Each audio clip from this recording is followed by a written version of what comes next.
Boa noite para todo mundo. Hoje, dia 8 de outubro de 2023. Eu acho que esse vídeo, minha gente, que agora eu resolvi dar um novo nome para esse vídeo, tá? Ele vai chamar Preparação para a Semana. Afinal de contas, ele engloba, né, igual semana passada, as duas coisas, né? Uma revisão da semana passada e uma análise do que está por vir essa semana. Então, ao invés de chamarmos de agenda econômica da semana, nós vamos chamar agora de preparação da semana esse vídeo, tá? E esta preparação da semana, minha gente, eu acho que é a preparação mais aguardada de todas. Eu nunca recebi tanta mensagem das pessoas, tanto ontem quanto anteontem, principalmente relacionado ao movimento do payroll na sexta-feira. A gente vai falar um pouquinho também do que está acontecendo em Israel e tal, né? E o possível impacto disso nas bolsas, que a gente vai ter que ficar de olho principalmente para quem opera. Mas as mensagens principais que eu recebi, elas estavam muito relacionadas aí à movimentação do payroll, que vamos combinar que surpreendeu todo mundo na sexta-feira. Não foi isso? E nós vamos entrar nesse assunto agora, nesse vídeo, mas eu tô achando muito legal a curiosidade que as pessoas estão em relação a isso. Inclusive, isso me deixa muito feliz, porque mostra que as pessoas estão, de fato, acompanhando os mercados aí, né? Porque tinham pessoas, tanto pessoas que operam, que acompanham e devem acompanhar, né? Faz mais que obrigação, como diria meu pai. Mas também tem aquelas pessoas que acompanham as notícias e querem saber as movimentações de mercados e tal. Isso me deixou bem feliz mesmo. Parabéns a todos que estão tentando aí, de alguma forma, ficar por dentro do que está acontecendo, ok? Mas antes de começarmos a nossa preparação da semana, vou pedir para vocês aí para deixar o like no vídeo, se gostam do meu conteúdo, considerem se inscrever no canal e convidar os amigos também para assistir os vídeos que saem todos os dias, que são feitos com muito carinho para vocês aqui, tá, minha gente? Espero que o fim de semana de vocês tenha sido muito bom como o meu foi. Desejo aí um bom restinho de domingo para todo mundo, uma excelente semana, com toda a preparação feita bem bonitinha aqui com vocês, ok? Então vamos lá, vamos para a agenda da semana. Primeiro vamos falar um pouquinho da semana passada. Bom, nossa bolsa aqui, minha gente, fecha com 2%, pouco mais de 2% de queda, né? Outubro começou meio pesado aqui pro Brasil, né? As bolsas dos Estados Unidos, elas conseguiram se segurar no positivo na semana passada, minha gente, apesar de toda a movimentação das Treasuries que eu vinha comentando com vocês, dos indicadores de mercado de trabalho surpreendendo para cima, bem para cima, inclusive como o JOLTS, por exemplo, lá nos Estados Unidos. Ainda assim, o S&P se salva, né? A maior potência mundial se salva aí dessas notícias ruins e acabam fechando aí levemente positivo a primeira semana de outubro, tá? O Eurostoxx fecha também no negativo, ele não consegue salvar, mas não tão pesado quanto o Ibov. Ah, mas Fernanda, por que a gente fechou muito mais positivo? Desculpa, muito mais negativo do que as outras bolsas, minha gente, porque além de toda a movimentação da lua do mundo, né, do sol do mundo, que é os Estados Unidos, a maior potência mundial, eu falo isso porque o que acontece nas bolsas e os impactos dos Estados Unidos acontecem não só nos Estados Unidos, como no mundo inteiro, por causa da importância dos Estados Unidos para o mundo, sem falar que ele é um grande parceiro comercial nosso. Mas na semana passada, minha gente, não tivemos a China no radar, né, por causa do feriado da China. Isso impactou principalmente, deixou os investidores às cegas em relação ao minério de ferro, e a Vale acabou realizando, né, ela caiu praticamente 1% na semana passada, tá? Porque sem o minério de ferro ela perde a sua referência e acaba realizando, ela segue o sentimento do mercado. O sentimento na semana passada era de catástrofe, né? Todos os dias, principalmente por causa do rendimento dos juros dos Estados Unidos, principalmente os juros de 10 anos. Ok? E fora isso, e também já está aqui na tela respondendo para vocês, o petróleo, minha gente, na semana passada toma um tombo de quase 9%. E nós temos empresas com peso relevante como a Petrobras listadas na nossa bolsa que sofreram tanto quanto o petróleo na semana passada. Então, assim, além de sofrermos as movimentações e as consequências aí do que acontece lá nos Estados Unidos, a gente também é movida a commodities. Então, na medida em que a gente não tem a referência do minério de ferro e o petróleo caiu um monte, isto obviamente também impacta, né? Na nossa bolsa, que faz ela terminar aí a semana bastante pesada. Não tivemos cotação das bolsas da China, como eu comentei com vocês, por conta do feriado. As movimentações ficam pesadas também para o dólar, de um modo geral, em todos os emergentes, tá? Que eu trago para vocês o Brasil e o México, mas se vocês olharem Chile, se vocês olharem África do Sul, Índia, vocês vão ver que a movimentação foi bem parecida. O México teve um agravante na semana passada, que eles mudaram lá algumas regulamentações em relação ao mercado de ações, e isso acabou potencializando o estresse do mercado de dólar lá, que acabou fechando mais positivo do que o nosso aqui.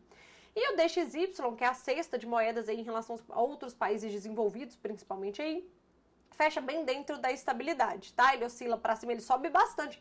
Eu até na semana passada comentei com vocês que se o DXY fechasse a semana no positivo, seria a 12ª semana consecutiva no positivo. Então, assim, o DXY fechando com menos 0,17 aí, ele quebra uma sequência de 11 semanas fechando ininterruptamente no positivo, ok? No negativo, desculpa.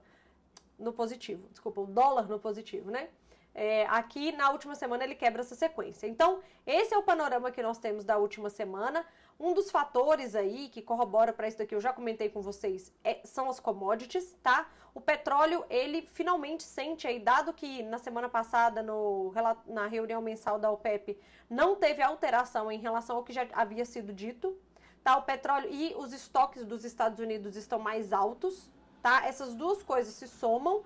A negatividade, principalmente proveniente aí dos rendimentos dos juros de longo prazo lá dos Estados Unidos, e fazem com que o petróleo finalmente sinta aí essa preocupação do mercado em relação a manter os juros dos Estados Unidos longos por mais tempo, que pode reduzir, o que deve, né? Porque esse é o papel da política monetária americana, reduzir a demanda por commodity no tempo. E aí o petróleo finalmente, depois de 2 meses seguidos de muita alta, realiza consideravelmente, mas isso impacta na nossa bolsa. E a gente também, né, além de importar petróleo, a gente é um exportador de petróleo, isso também pesa pra gente aqui, ok? Bom, vamos dar uma olhadinha rápida aqui na semana, tá? Esse gráfico aqui é o gráfico da semana. Eu sempre trago, para quem tá começando a me acompanhar agora, neste slide, né, nessa página, eu sempre trago a visão do mês. Como o mês começou e a gente tem uma semana, eu só trouxe uma semana aqui para vocês, tá? Então a gente começa aqui, o nosso Ibov fechando em queda, o nosso dólar fechando em alta em relação ao mês passado, tá?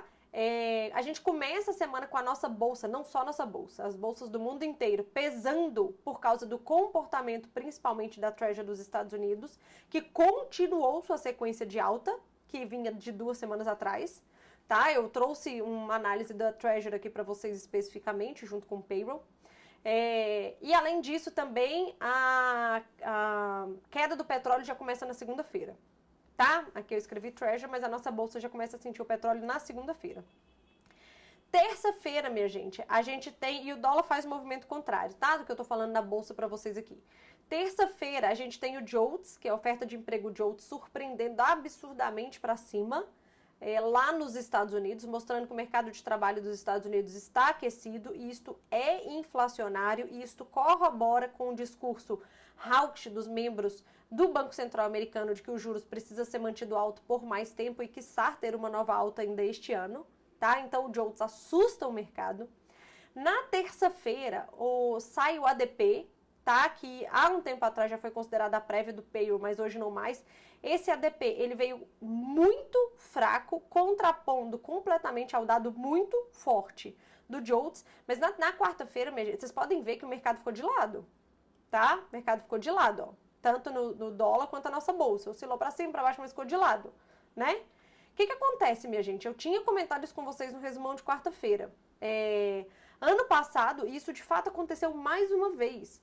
No ano passado, o ADP ele tinha vindo muito diferente do JOLTS e do payroll, o que colocou a apuração, né, a métrica de cálculo do ADP em descrença no mercado financeiro. O pessoal começou a desacreditar desse indicador. Tanto que eles mudaram a métrica, mudaram a forma de cálculo, de apuração, tarará, tarará, tarará.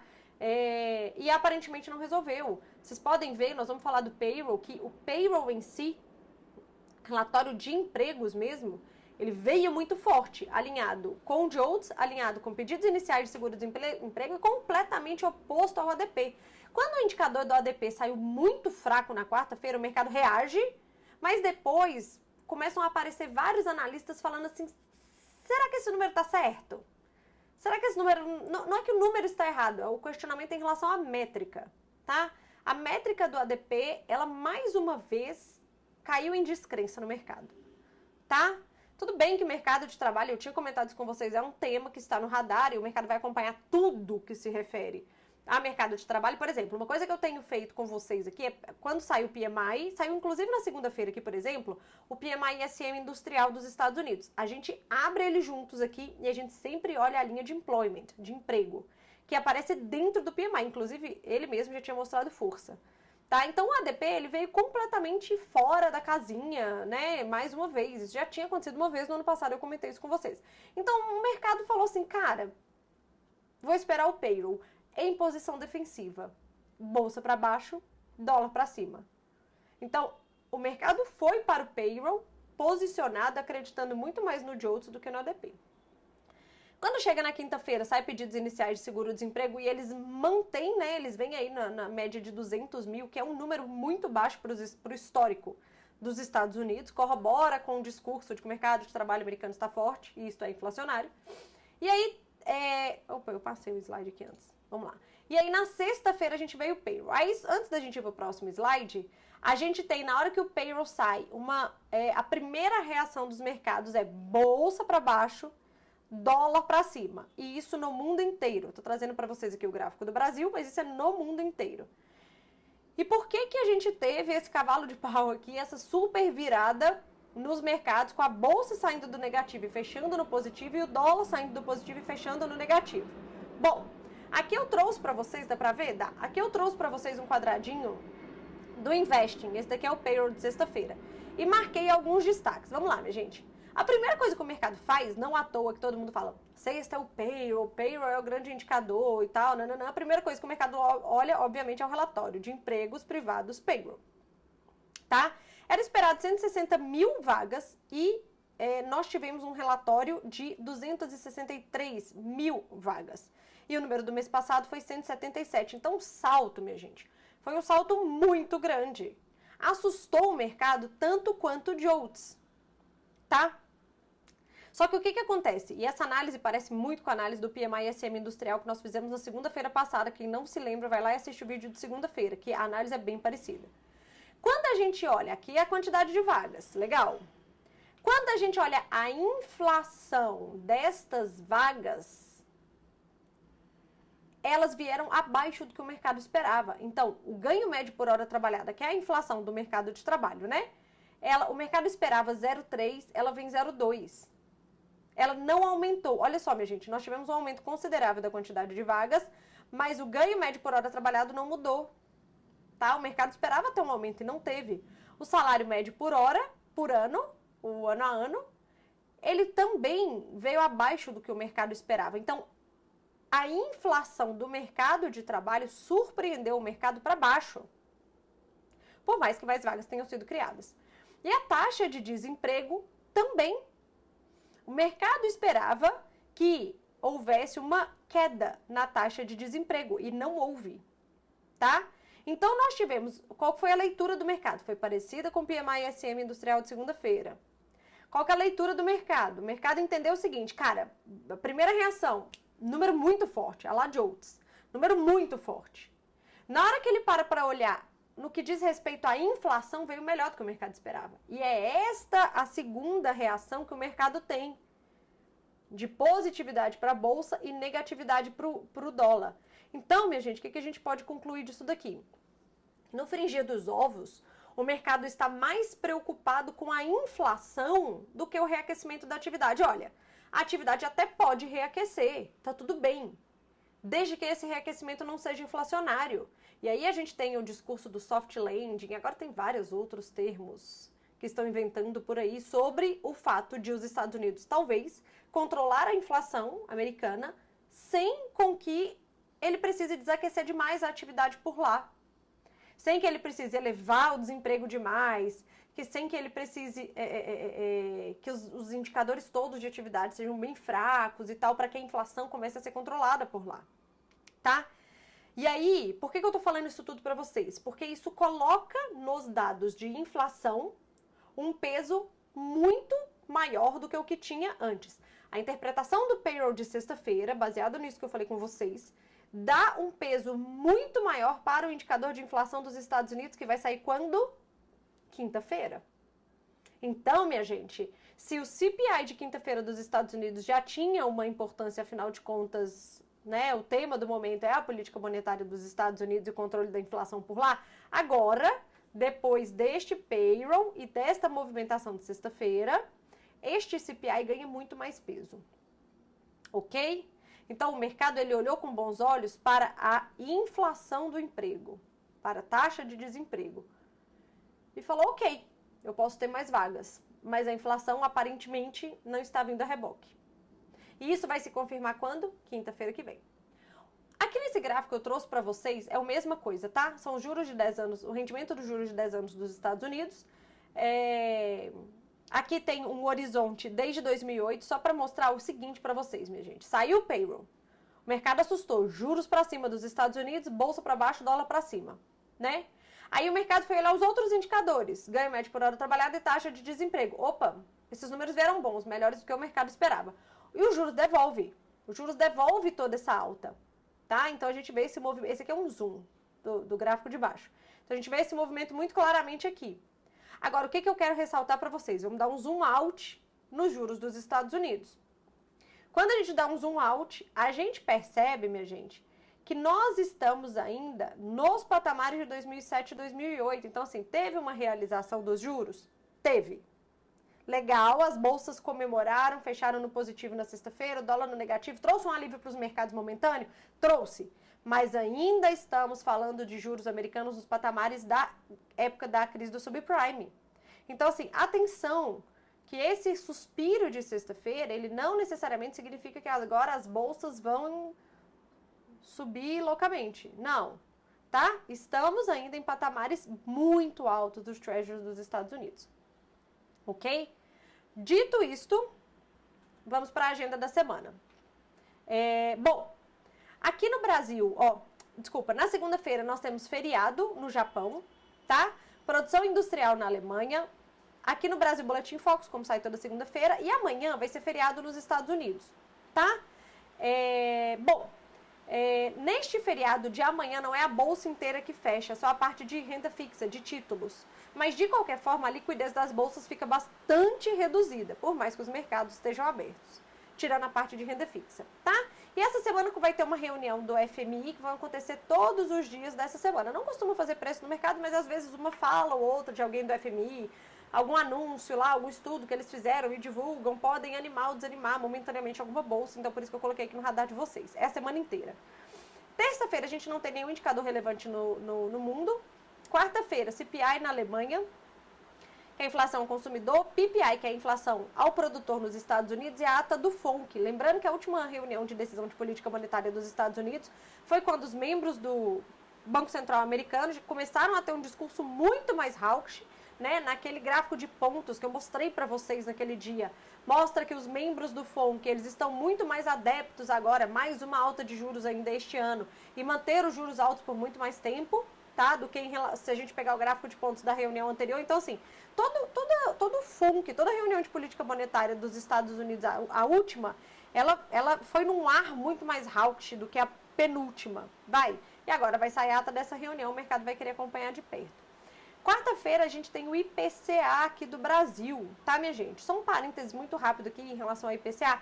Atenção à leitura do mercado, tá? Os últimos IPCAs, por exemplo, em relação ao dólar, se a inflação brasileira ela vinha muito fraca, o que significava? Que talvez o Banco Central brasileiro poderia cortar os juros muito mais rápido, porque a inflação estava mais fraca, e isso pioraria o carry trade, e isso fazia o dólar subir. Ou seja, IPCA fraco era dólar para cima.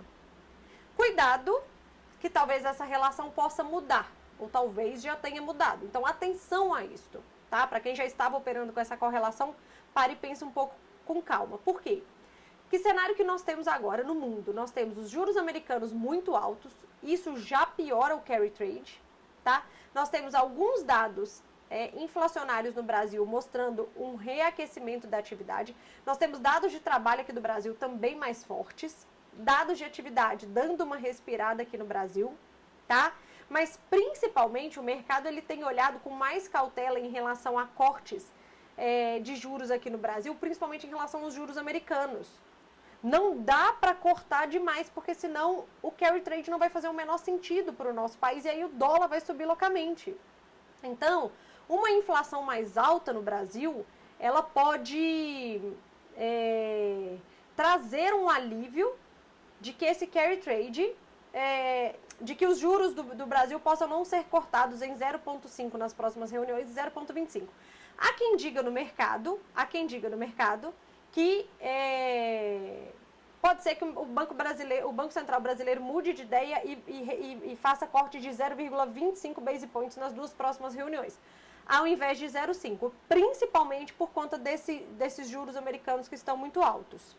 Há quem diga que não, que os cortes vão ser de 0,5 e ponto final, tá? Mas existe essa dúvida pairando no ar nos mercados, o IPCA vai trazer isso agora. Mas veja, as correlações, elas vão mudando com o tempo, tá? Pode ser que esse IPCA na quarta-feira, ele tenha essa correlação com o dólar? Pode, mas pode ser que ele comece a mudar com o tempo. Ou pode ser que o IPCA, ele nem tenha e é isso que eu queria trazer para vocês, ele nem tenha tanta importância assim em volatilidade, tá? Em se tratando de volatilidade no dólar, por exemplo, ou no índice, porque no final das contas o mercado resolveu agora olhar para a renda fixa dos Estados Unidos.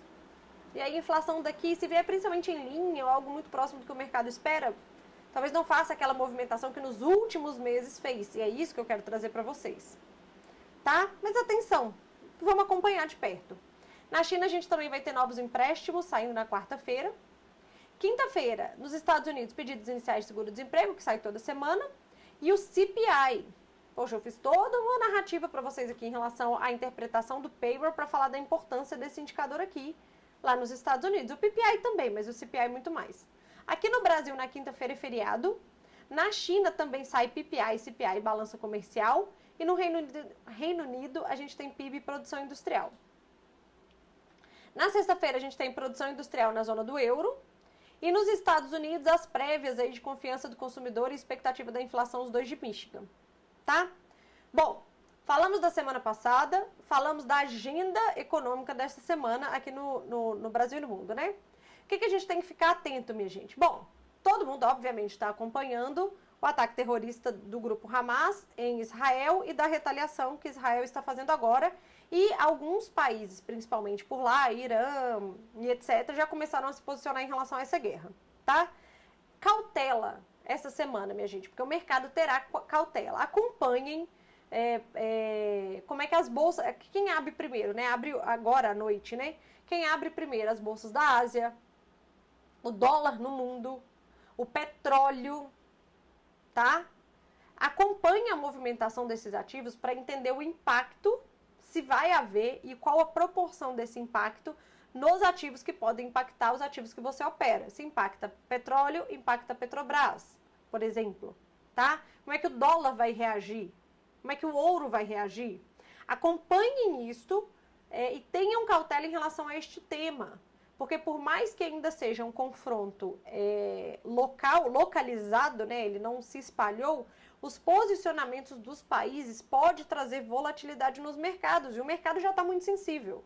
O mercado está sensível com a Treasury dos Estados Unidos, o mercado está muito sensível com dados de inflação, com risco de recessão na Europa. Então o mercado já está muito sensível, tá? Então assim, acompanhe e todos os highlights que saírem ao longo da semana em relação ao que está acontecendo podem trazer volatilidade aos ativos, tá? Então acompanhe isso de perto, principalmente, por exemplo, no que tange dólar e petróleo, ok?